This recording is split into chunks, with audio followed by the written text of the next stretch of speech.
want to talk about how I came to storytelling, why I think storytelling and poetry is so important, not just for writers, not for people who we think are creatives, because I think everybody's creative in some way. But for me personally, poetry became that vehicle. And it seemed so unlikely because when I was in the 5th grade, I got bit by the poetry bug. I had no idea. I was a tomboy. I ruled at the playground and recess. And I just did not know 50 years ago, pretty much almost to the day, we're having a Black History Month program. I'm an Air Force brat. And we were in Aviano, Italy. And my teacher, Mrs. Van, who was one of my favorite teachers, who back in the 70s, I don't know if you all know, when we celebrated Black History Month, we weren't yet into the month. We were only celebrating the week. And those of you who do not know, Carter Godwin Woodson, was the founder of Black History Month. And in the 70s, in 1976, this is when it became a full month. But it was in this moment where I heard a poem that made me a poet, took me out of the realm of just being a tomboy, being a supreme athlete. I was a lover of books, but I had no idea how books were going to come around and save me. And Miss Van took all of us 5th graders over to the high school. And at the high school, we were hearing high schoolers who were performing, they were singing Negro spirituals, they were doing speeches by Martin Luther King and other leaders, and they were dancing. And one 10th grader, her name was Yolanda Walker, she did a poem, and it changed my life. And I'm going to do this poem. I'm not as cool as Cynthia Walker is, but I'm going to do the poem in the way I received it. I was sitting on the floor as all the elementary students were, and I was on the back row. Cynthia Walker walked out, and she got my attention before she did the poem. She was dressed in black boots, black jeans, a black turtleneck, a black fro out to here. It was the 70s. And she had a beret tipped on her fro, just like that. And she said these words: "Got up this morning feeling good and black, thinking black thoughts, did black things, played all my black records, minded my own black business, put on my best black clothes, walked out my black door, and Lord have mercy, white snow." All of us laughed, we clapped, we laughed, but there was something in my 5th grade mind that was not. I said, that's a funny poem, but it's not quite funny. Let me tell you the title. Let me tell you the author. The title of the poem is 1,968 Winters. 1,968 Winters, referring to the date, 1968. If those of you who know your history, those of you who are alive during that time, knew that was a very tumultuous time. We know what happened on April 4th, 1968. Martin Luther King was annihilated. So that poem, even though it sounds funny, the reason I liked it, it sounded like my grandmother back in South Carolina, because it said, "Got up this morning feeling good and black." I said, that sounds like my grandmother. This was the first time I ever heard a piece of literature that reflected me. And I was 11 years old. And I was a voracious reader. I love books, but this was the first time a literary text spoke to me. And, you know, Miss Van was doing her due diligence for reading to us. She was reading us The Hobbit for an hour a day. Loved The Hobbit and still do. But this poem started talking to me about my personal circumstances. It mirrored what was going on around me because Jackie Early is the one who wrote that poem. Cynthia Walker delivered it amazingly. But the repetition in the poem, black, black, black, black, black, black, black, white, made us all laugh. But then I said, 1968. If you live in a world that does not accept you, if you live in a world that you feel alienated, you will feel cold. And my 5th grade self came alive. And I believe that is the poem that made me a poet. Now, it wasn't until 2 years later we moved to South Carolina, and I started writing when I had a teacher. Her name is Miss Sargent, and she assigned in English class assignment where we had to write in our journal every day. It was from there, writing in that journal every day, that solidified the poem that I heard in the 5th grade, because when I wrote in my journal, I started writing in poetry form. And so lo and behold, this is what I believe made me a poet. And this is my anniversary, 50 years of writing and 30 years of doing poetry professionally across the country. And you'll hear a little bit of my story as I do these poems for you.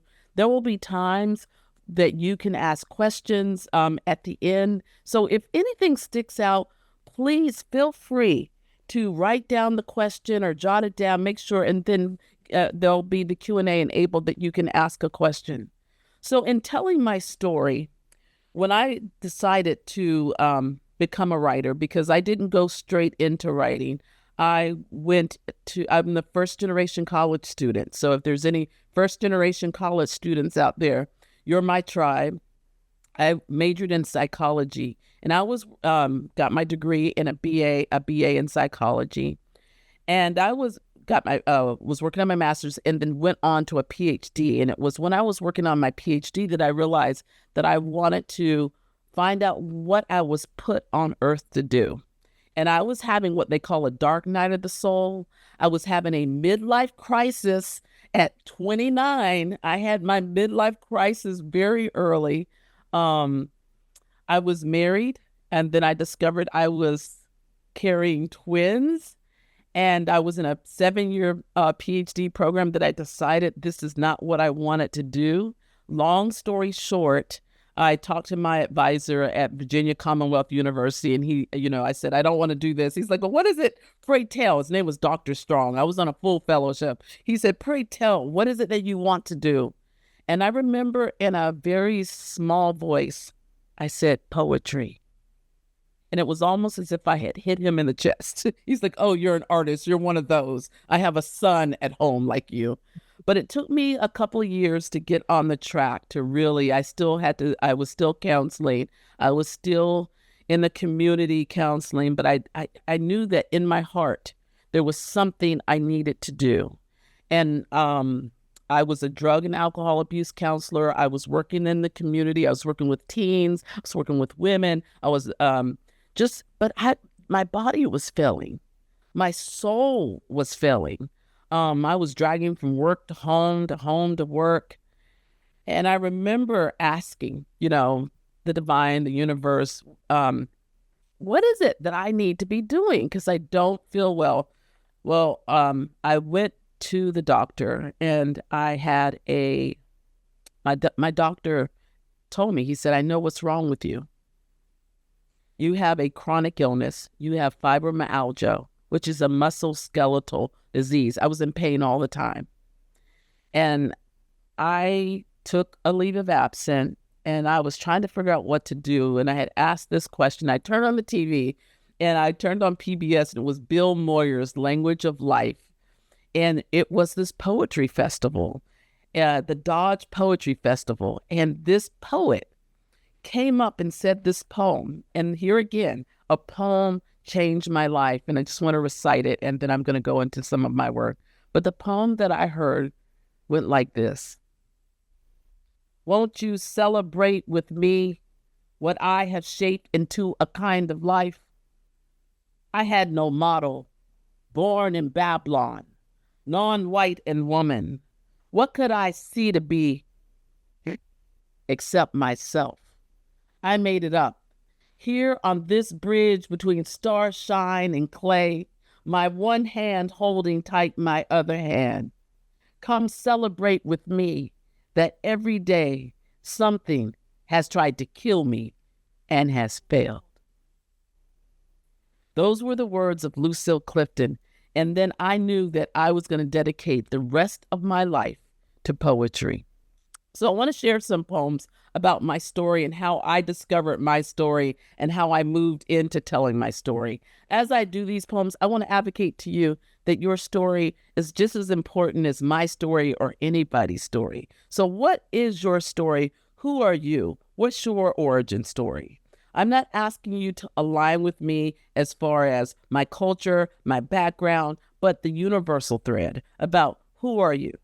So when I really started to figure out who I was, I thought it was in college. I thought it was in higher learning, but it really was in the grounding of the people I came from.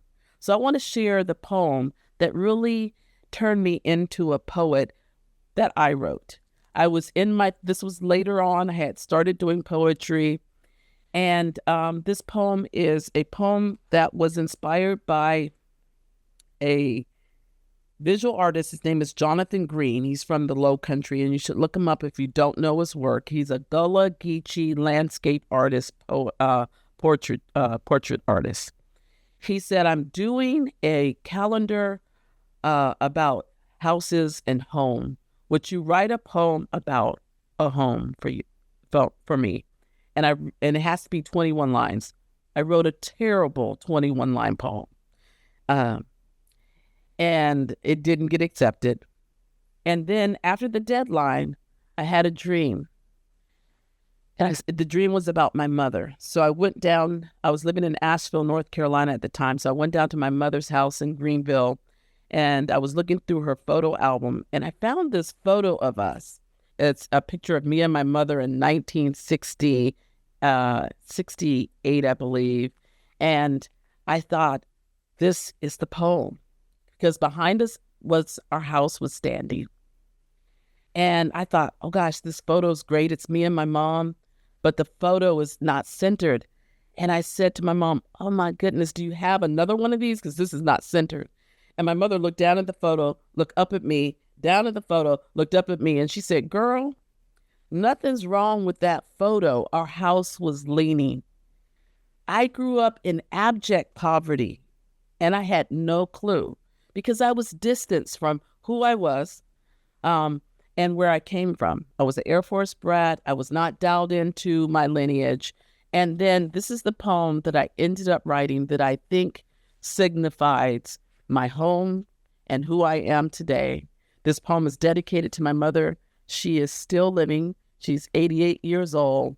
And this is the poem that I wrote for her. It's called Mama's Magic. My mama is magic. Always was, always will be. There is one phrase that constantly bubbled from the lips of her 5 children. My mama can do it. We thought my mama knew everything. Believed she did as if she were born, full-blown from the Encyclopedia Britannica. I can tell you stories how she transformed a rundown paint-pilled shack into a home. How she heated us with tin-tub baths from a kettle on the stove, poured her over in there like an elixir. My mama is protection like those quilts her mama used to make. She tucked us in with cut-out history all around us, and we found we could walk anywhere in this world and not feel alone. My mama never whispered the shame of poverty in our ears. She taught us to dance to our own shadows. Pay no attention to those grand parties of the other side of the track. Make your own music, she'd say, as she walked and cleaned the sagging boards of that place. You'll get there. You'll get there, her broom seemed to say with every wisp. We were my mama's favorite recipe. She whipped us up with her big brown hands in a big brown bowl supported by her big brown arms. We were homemade children, stitched together with homemade love. We didn't get everything we ever wanted, but we lacked for nothing. We looked at the stars in my mama's eyes, and they told us we own the world. We walked like kings and queens, even on midnight trips to the outhouse.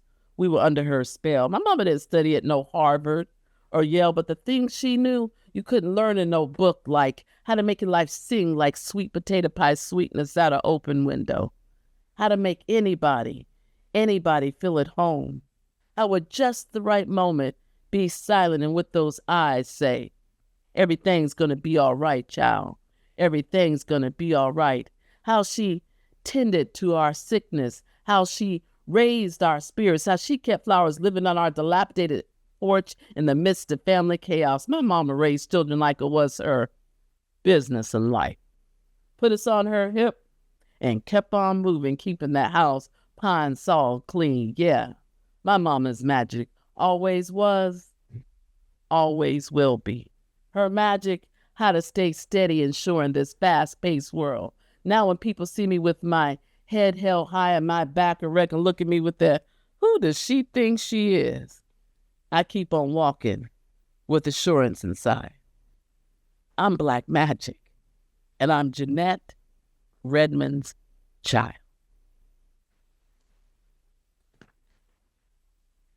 So you can hear the love for my mother and in that poem. And even to this day, I'm a mama's girl. And I will be seeing her later today, and I'll talk to you a little bit about why I'm going to see her today. I have another event this evening. So I want to move on and start following this train. So I started thinking about myself, who I was, where I came from. I'm of 5 children. I'm one of 5 children. I'm 4. I'm number 4, even though I act like I'm a firstborn. I'm very bossy like that. But I am number 4. And I'm the only one born in the state of my parents, where they came from. So for the longest, I was really upset because my brother before me, they would ask, like, where are you born? And my brother would say, Evreux, France. And then they would ask, like, where are you born? And I would say Sumter, South Carolina. It doesn't have the same ring. I was just so upset, but the joke was on me, because it wasn't until about 12 years ago when I moved back from Asheville to take care of my mother when she was not doing well. I started to see Greenville with new eyes, adult eyes. And I realized this history in South Carolina is very weighted, but it also is laden with treasure, especially African-American stories that have not been told.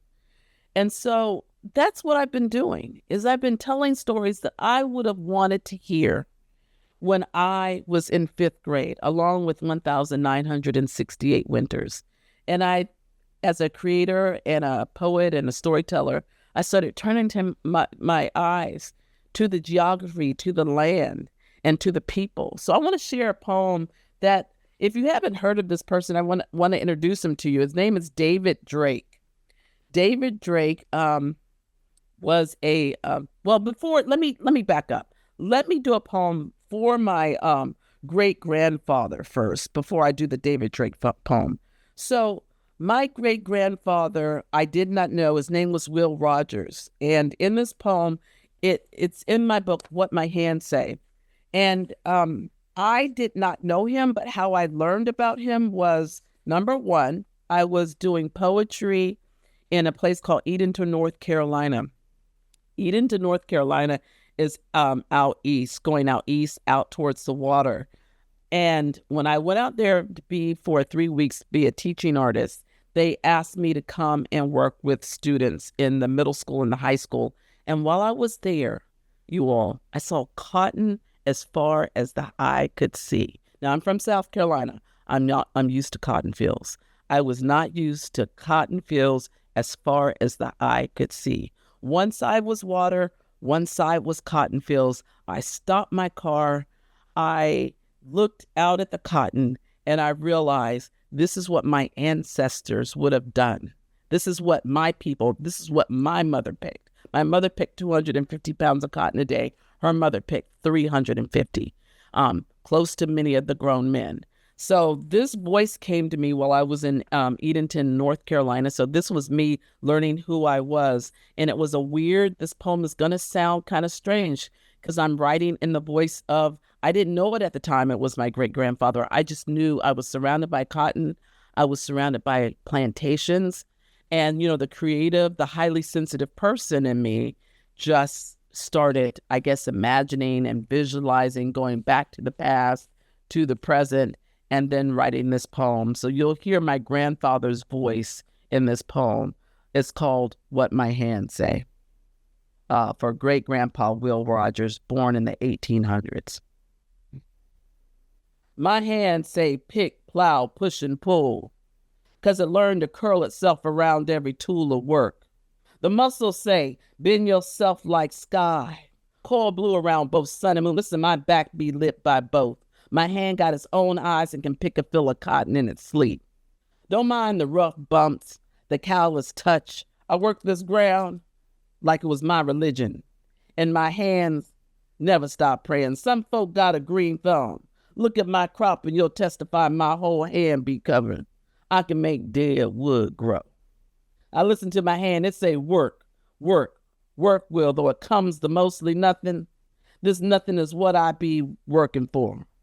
Come harvest time, I take the horse and buggy to town. Settle up. This is where my hand loses its mind and refuses to speak. Dumbstruck like the white writing page. The same hand fluid on the land don't have a thing to say around a pen. The same fingers that can outwork any man. Wilts. What if I could turn my letters like I turn the soil? What if I could make more than my mark, a wavery X that's supposed to speak for me?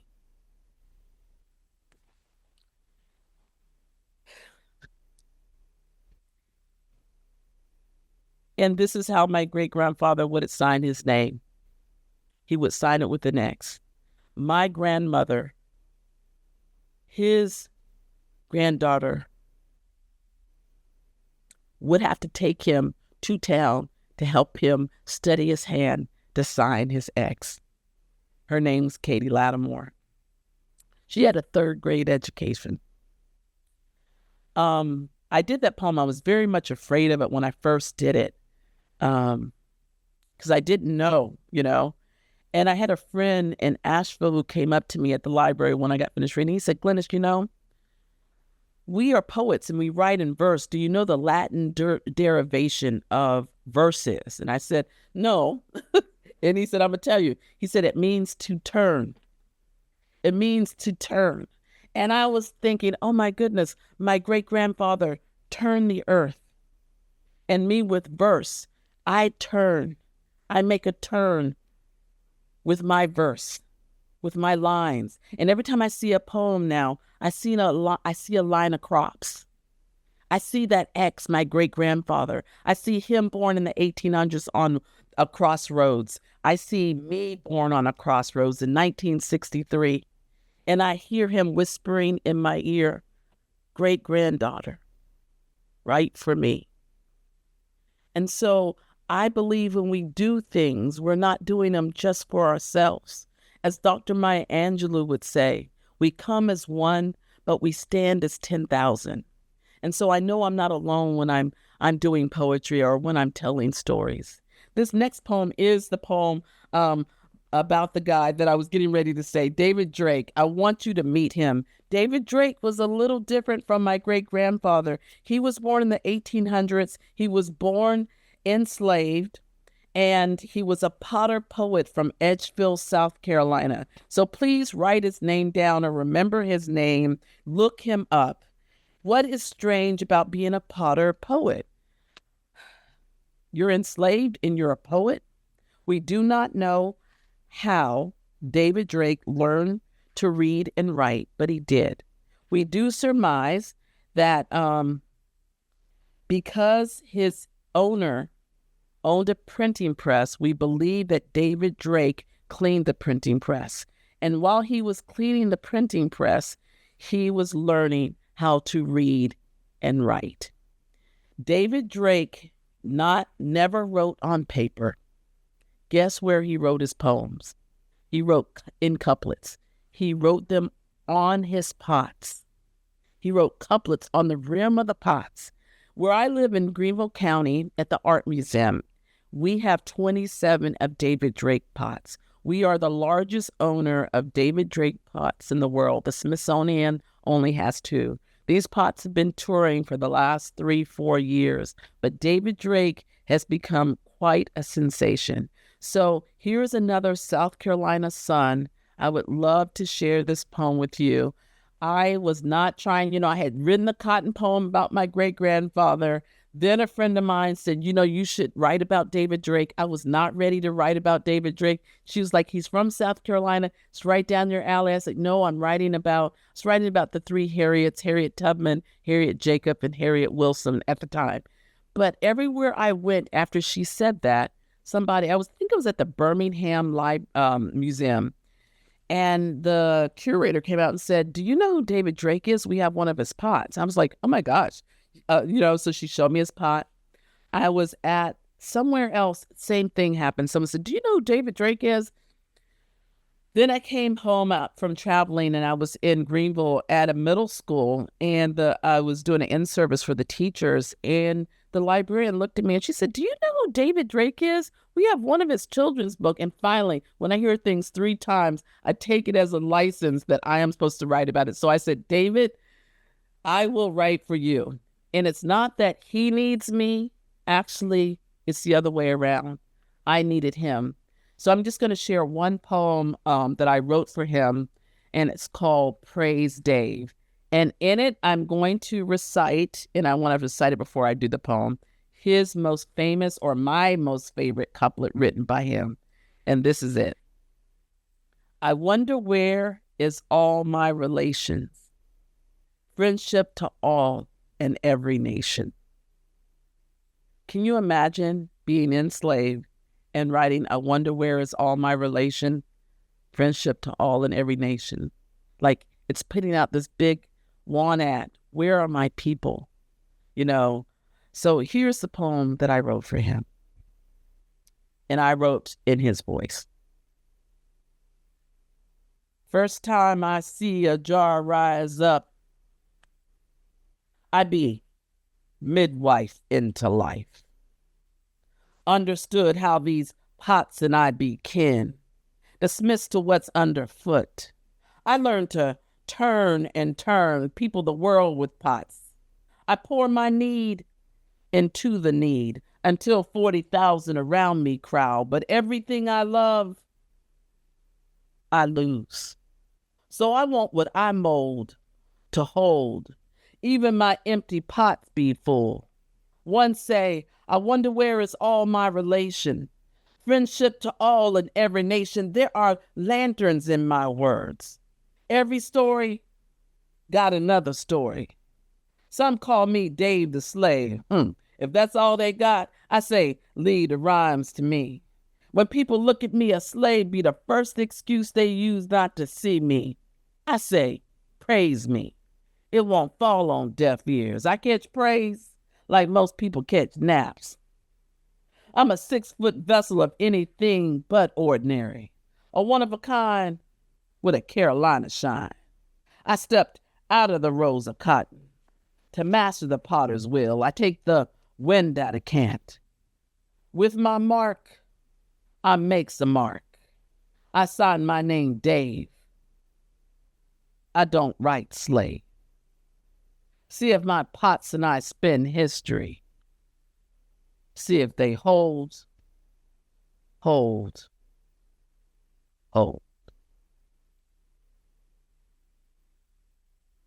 So that is for David Drake, and you can see how my storytelling becomes not just about my personal story, but now about the collective, now about the African American community.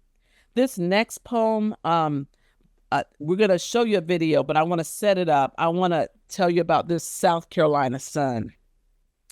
I'm going to be at an event tonight. It's for a Black History program, and it's about Rosenwald schools. And I don't know if any of you all have heard of Rosenwald schools.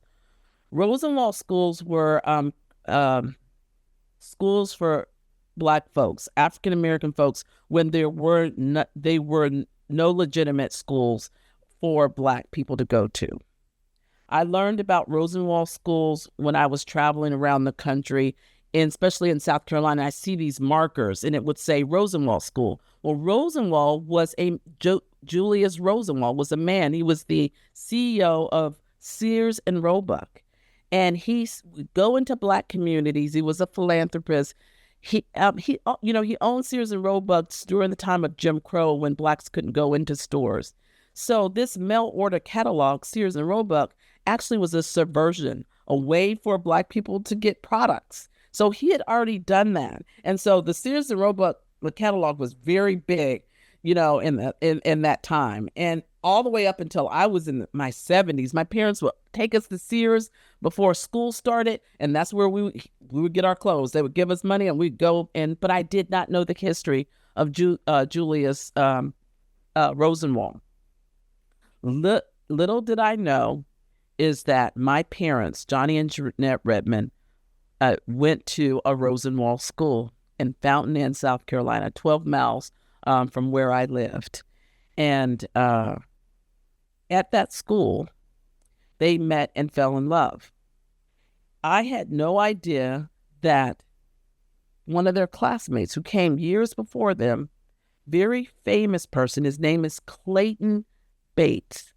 Clayton Pegleg Bates, one-legged tap dancer, lost his leg in a cotton gin when he was 12 years old. He's helping his mother to make money because they were dirt poor. And he went to his mom and said, I want to work at the cotton mill. Please let me work at the cotton mill. I don't want to work at the field. He was a very pretty boy. He's like, these hands are not made for the cotton field. He said, let me work in the mill. His mother was a strong woman of God. Said, let me pray about it. I think it was like 5 weeks. He just kept hounding his mom. Please let me work at the cotton mill. Please work. Finally, she gave in, let Clayton work at the cotton mill.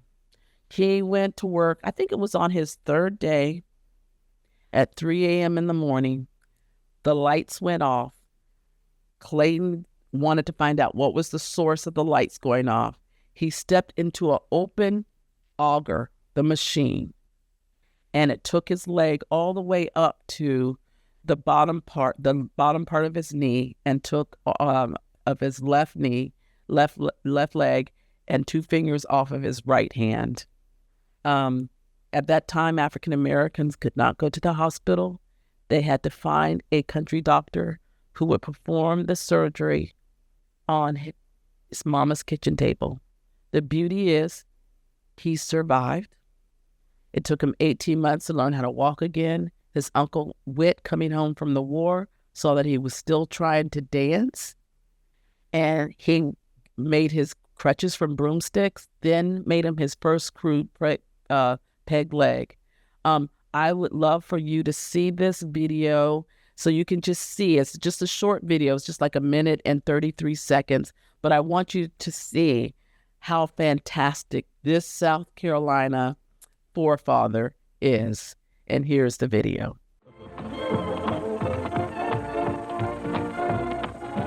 Don't look at me in sympathy. I'm glad that I'm this way, for I feel good and I'm knocking on wood as long as I can say. I mix light fantastics up with hot gymnastic. I'm Pegleg Bates, the one-leg dancing man.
Isn't that fantastic? That move at the end is called the American jet plane. And he is the one who introduced that move. He created it. And he went on to be, those of you who are, my age and older, you'll know, he went on and became, he went on the Ed Sullivan Show 22 plus times. He was the first African American on there and was on there 22 times, more than anybody else. and he danced for the Queen and the Queen and the King of England twice. And let me read the poem. He was also, like I said, a classmate. He went to Fountain of my parents. He went to Fountain Inn Colored High School. He went to the Rosenwald School. He dropped out in the sixth grade after he had this accident, but he came back and donated a gymnasium to the school. And he's the most famous person from that school. This is the poem that I wrote for Clayton Pegleg Bates. And I'm also writing a YA novel about him. Okay. Me in his voice. I'm Fly. Some people got 2 good feet and still don't know what to do. My smoothness makes the argument for just one. My other leg be long gone, sacrificed to the cotton gin god. They pinned my mango mess down to the kitchen table, made me suffer more under the hand of an unsterilized knife with only a cotton bit to bear the pain. I got up, spit out that terrible taste of Jim Crow and pity, spun my mama's guilt and worry into a dance that twists past the neighbors' prayers, gossip, and stares. How you gonna make do on just one leg? Huh? I strap on my dreams with tucks, tails, and flair. I turn can't into can without losing time, not even in my mind. This fountain and sun done good. I knock beats on wood. I'm a worldwide showstopper, all right. I shout rings around all those other 2-footers. I'm the master of my own fate. And when the world cut me at the thigh, I don't shuffle off in misery. I get up on my one good leg and fly. And so that's for Peg Leg. He deserves a whole book. There's only like one children's book that's out now, but I am feverishly working this year to try to finish it up and honor this man who's from my hometown and who is worthy of a lot of praise and stories. So I want to go into my latest book, The Listening Skin. I'm just going to do a few poems in here and then close with a couple of poems from a smaller book. And these poems really talk about and are connected to my parents growing up in the segregated South. And it tells a little bit about our migration story. And so I'm going to read a few poems from here. And they're not, I will give you a forewarning, they're not the easiest poems to hear, but they are, they're the truth. You know, they are who I am and what makes up my family. So this one is called Boy. And there's an epigraph, and the epigraph is, I say, boy, pay attention when I'm talking to you, boy. And that's an epigraph from Foghorn Leghorn. And the poem goes like this. He's pockmarked and bullet-ridden, learns to dance, duck, and dodge, with his head raised or lowered. He knew either way, they coming for you. Boy be another way to pin you into place. Grind metal into precious flesh. A weighted word aimed and hurled, meant to maim. Slow kill, preferably.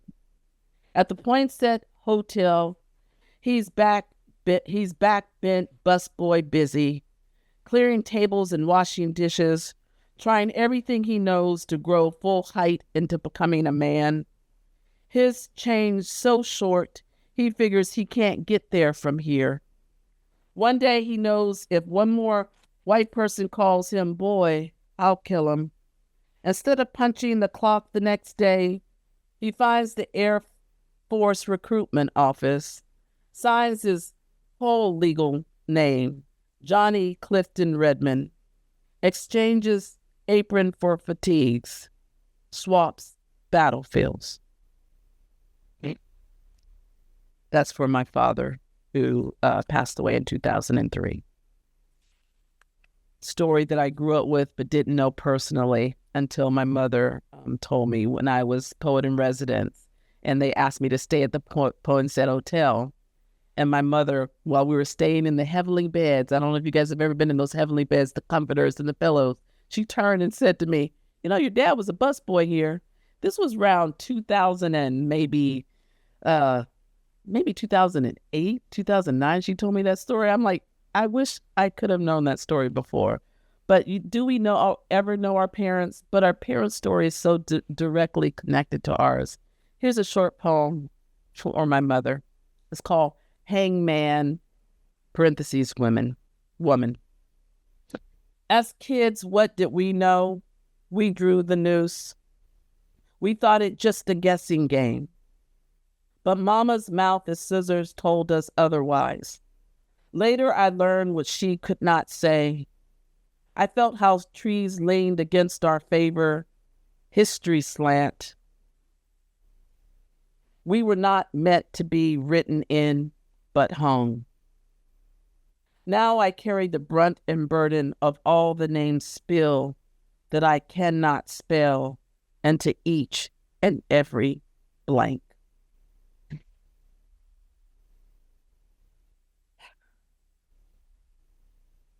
There are a lot of names that I will not be able to recover because of the wall of slavery, but I find that I believe that my ancestors are with me as I tell these stories. Here's another poem that's not easy to read, but I think it's important.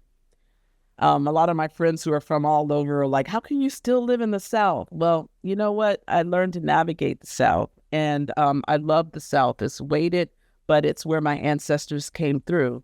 Our Ellis Island, Charleston, that's where most African Americans' ancestry, their people came through that way. So I stay here because I love the South. And it's my South Carolina, too. It's our South Carolina. This poem is a poem called Racism Squared.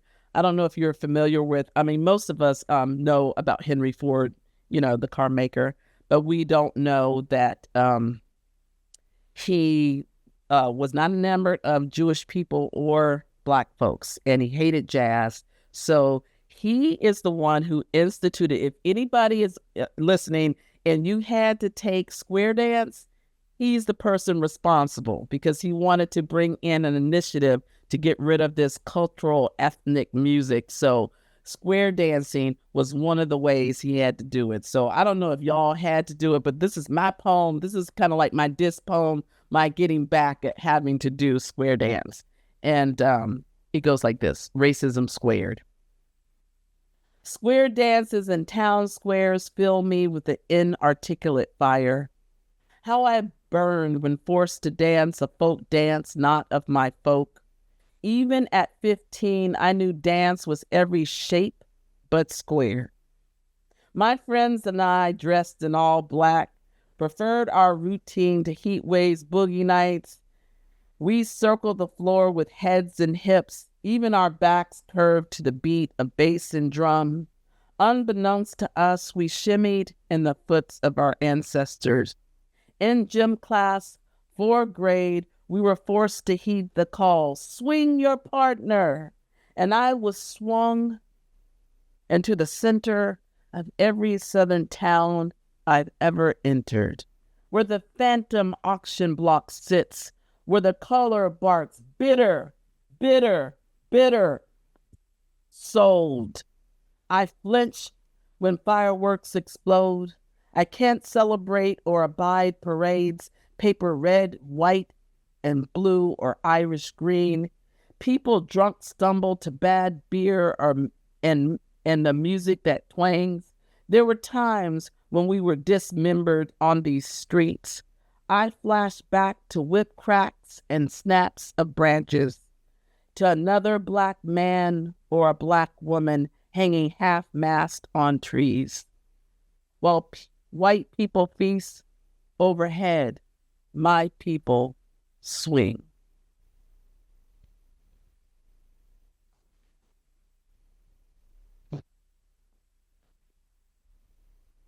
Not an easy poem, but one that I was always conscious of when I was driving around and doing poetry, like especially the really quaint, beautiful town squares. I always felt like history, the land never lies. It speaks to us, especially those of us who are highly sensitive. I talked about that at the read-in.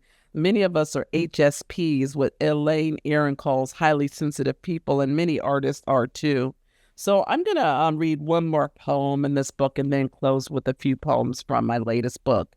This one talks a little bit about my struggle, and this goes out to anyone who is struggling with any sort of disability, physically, emotionally, cognitively. As a counselor, my eye was always on what I call the underdog. I mean, probably because I came from the margins and I always knew that. But one of the things that I really didn't know is that I was one of these people who looked able-bodied, but I was also dealing with a host of disabilities. And so this goes out to anybody who's dealing with challenges and you're still pushing through, you're still trying to make it. Shout out to Peg Leg Bates because, he was one of those who pushed through despite. And so this poem is called I Stay Sick. Mama says, if it ain't one thing, it's two. I was born half-baked and with a hernia at my core. Sickness ran through and through me, a red thread pinning one ailment to another. I remember a friend once telling me, you've always been sickly. Ever not see something in yourself until someone points it out? She was right. I felt both ill and cursed, with my crooked spine, fractured coccyx, and Osgood Slaughter limbs. After every meal, my colon contracted. Our family knew nothing about how healthy food could be poisoned, lactose intolerant, alien intolerant, onions and garlic. With IBS, I can't digest water. Everything swallowed goes down like a stone. The Redmond stomach, we call it. To be expected. As a teenager, I always had a throat full of white pus, strep-coated, prescribed antibiotics for 7 years. Killed what little immunity I possess. When I was a young adult, the doctor finally removed my tonsils. Twice. The second, a sublingual set. Allergies, bronchitis in the spring, asthma, the cat must have stolen my breath, in the crib, fainting spells, vagal nerve response, menstrual flow like lava, removed the uterus and one ovary, early menopause at age 37, removed the gallbladder after an attack, pain a constant companion. Everywhere I go, she be in head and throat and stomach and back and ass and knee and feet, sieve for a bladder, wrist riddled with electricity, carpal tunnel, ulnar nerve damage, fibromyalgia. Finally, the big shoe drops. Cancer, stage 3, multiple myeloma. I should have seen it coming, but I didn't. My daughter sends me Resilience, the ACEs, the Adverse Childhood Experience documentary, and quiz. She says, I think you will find yourself in it. I scored a 10. The research claims adults with trauma-filled childhoods will develop debilitating health issues. I concur. When I go to the doctor, they hand me paperwork with a chart to locate my pain.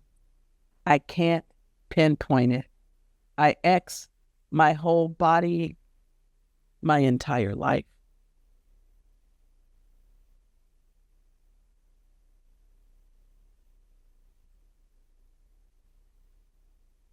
So not, like I said, I think, the poet's job, I think, is not to come and make anybody feel comfortable, not even yourself. So, but to tell your own truth. And so I do want to end with 2 poems. And this poem is speaking of hard poems to hear. This is not an easy poem for me to do, but I love to do it for you all and then close with something a little bit more positive. This poem is a poem that I wrote in a fit of sadness and probably a fit of rage as well. It It was when Tamir Rice, the young boy who was killed in the playground. I don't know if you all remember that. And it was, it was a slew of, Black boys and men being killed, and Black women too. And I have a poem about that. But I'm choosing this poem because of the poem that I'm going to end with. But so I decided to write this poem when people were talking about, why Black Lives Matter. And so I wrote this poem after Lucille Clifton, who wrote this short poem called Wishes for Sons, when she wants her sons to understand how women feel like when they're going through their menses, and those sorts of things. And it's an unforgiving poem. She's writing it. So this poem is more of a rant, and it's a poem that I wrote that I'm just to get the angst that was in me that day out. And people say, well, at least, when something bad happens to me, they say, well, at least you can write a poem about it. I'd rather not write another poem like this. This is called I Wish You Black Sons. For people who believe Black Lives Don't Matter. I wish you the ability to bear only Black fruit. I wish you only sons, and I wish them Black. Spill from your loins like black ink. I wish you code words like inner city, urban, hip-hop. I wish you Baltimore, D.C., Newark, Philly, Ferguson, and so on. I wish you your sons' long walks home through white neighbors' yards. I wish the neighbors' curtains peek open, and I wish they call the cops. I wish that you live your life dreaming on the lip of this terror. I wish you dreaming of ways to whisper protection in your son's ear. I wish you the knowledge that these words won't keep your son safe, no matter how you tell him to be clean-cut and respectful, to say yes, sir, and no, ma'am. I wish him natty locks and a grill. I wish him dreaming of revolution. I wish him on the front line of the fight, tatted up and dressed in black leather. I wish you a minimum wage job. I wish you always $1 short. I wish you no private or charter school to keep your child away from bad influences. I wish you a job scrubbing toilets, but your mind is always on your son's trek home as he is tracked like a suspect. I wish you a teenage boy full of shenanigans. I wish that he smokes weed. I wish he gets in fights with his friends. I wish a boy, you a boy like any other boy, not perfect, but labeled a thug for life.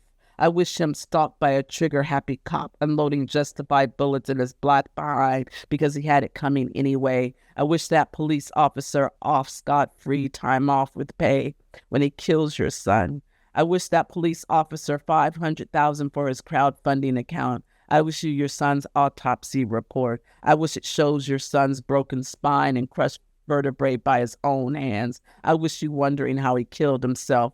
I wish you hear in your sleep 11 times, I can't breathe. I wish you black. I wish you black sons. I wish you dressed in black. I wish you a black mother's worries and a black father's prayers. I wish you no bandages for your bloody son. I wish you only tears to wash his wounds. I wish you salt in your wounds. I wish you Fox News on repeat. I wish you invitations to funerals every week. I wish you a world that cannot see your son, but for the color of his skin, and not all the shades of how you know your son, from goofy to socially awkward to wanting to be the coolest on the block, wanting to go to prom, wanting a tight haircut and fresh kicks. I wish you not one flower at his funeral, just quotes about black on black crime. I wish you a world that never talks about white on white crime. I wish you a stone for a pillow. I wish you awake all night alive in this place where we've always had to live. 1600s, 1700s, 1800s, 1900s, 2015, 2025.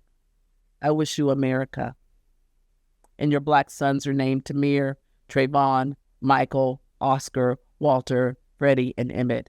I wish you awake enough to see black for what we've always been black and what we will always be black. I wish you sight to take in black, and I wish you both eyes and heart to see, while we don't parade the banner all lives matter, because we know from statistics they don't. I wish you us, or the ability to see us, black, but nevertheless like you, flawed, beautiful, and human.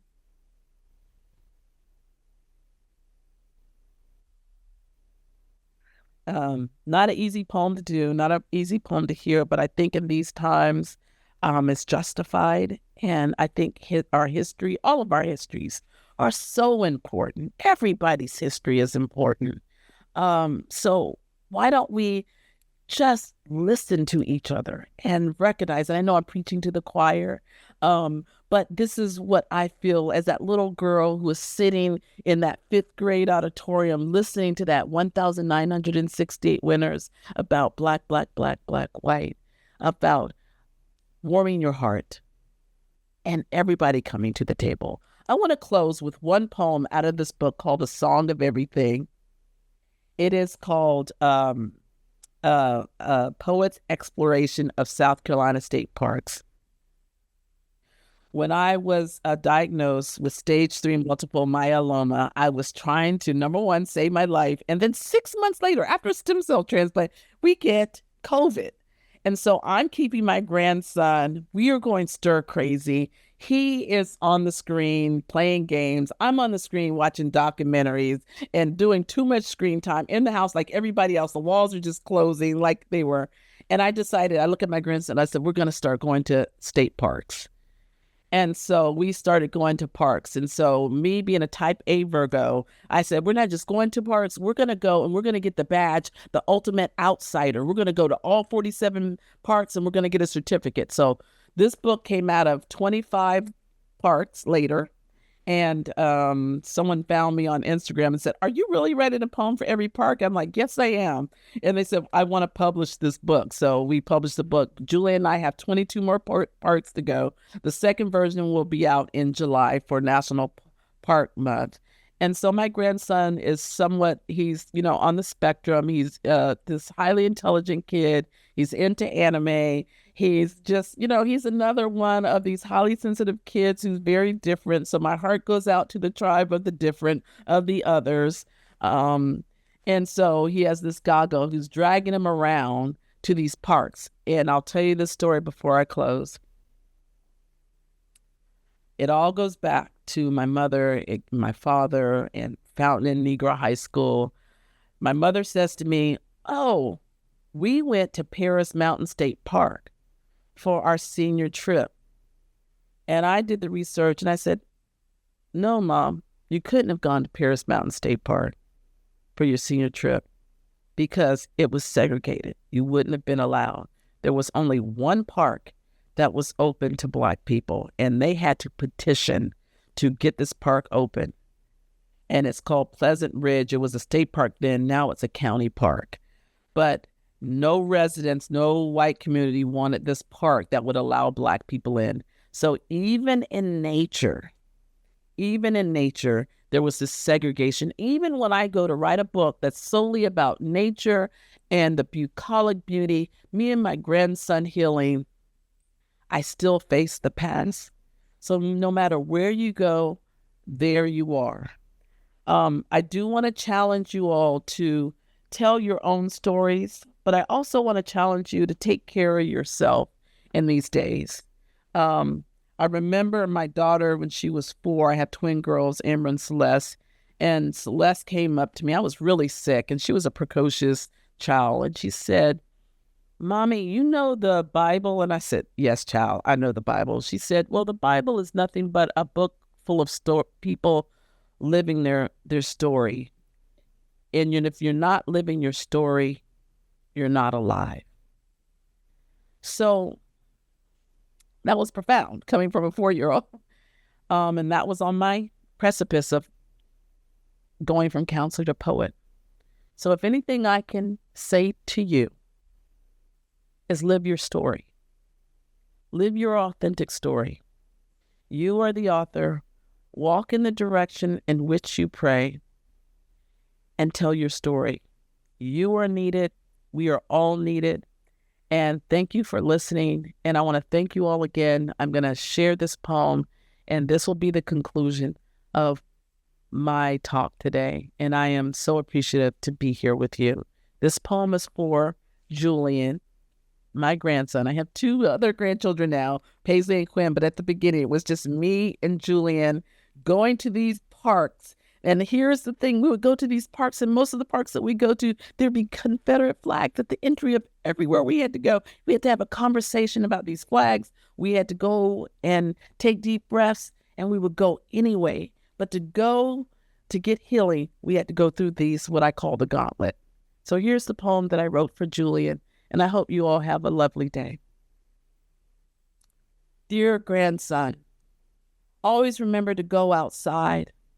Look up to catch the light, no matter the color of the sky.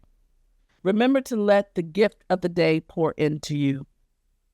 Julian, always strive for the light and know you are the light. And your light makes me lighter. You make the whole world brighter. You make me smile more often, laugh heartier. When I look at life through your eyes, I see possibilities. You help the world go round. We are a circle of endings and beginnings. Between the both of us, life-giving trees. I hand you gold. You give me green with your small hand in mine. Together, we hear what the leaves whisper in conversation with the wind. Julian, please know our getaways are not leavings, but arrivals. A chance to look in the still pond of ourselves. A necessary remembering. I take you here for you to find that nature is necessary as breath. A prescription I write for you. From my heart to yours, I will always draw you a map of how to retreat, how to take to the wild as often as possible, and to read the lessons written on each and every leaf, upon each ripple of the lake, and every bird call, and in every trail of ants. There, if you look, you will be able to see how life flows. Julian, I want you to know every wonder belongs to you. Though some will say otherwise, go anyhow.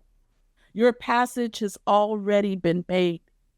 Be an ultimate outsider wherever you go. Remember, it is up to you to forge on. It is the destination and the journey. Remember our rain prayers. Remember, even when I have turned to nothing but air, and I have been carried away by a strong gale, know I will be there with you, out in the green and gold meadows, in the gloaming. My hand will be in yours. I will be singing as everything sings to you. Grandson, listen with your whole self, and with your whole self, sing back. Thank you all.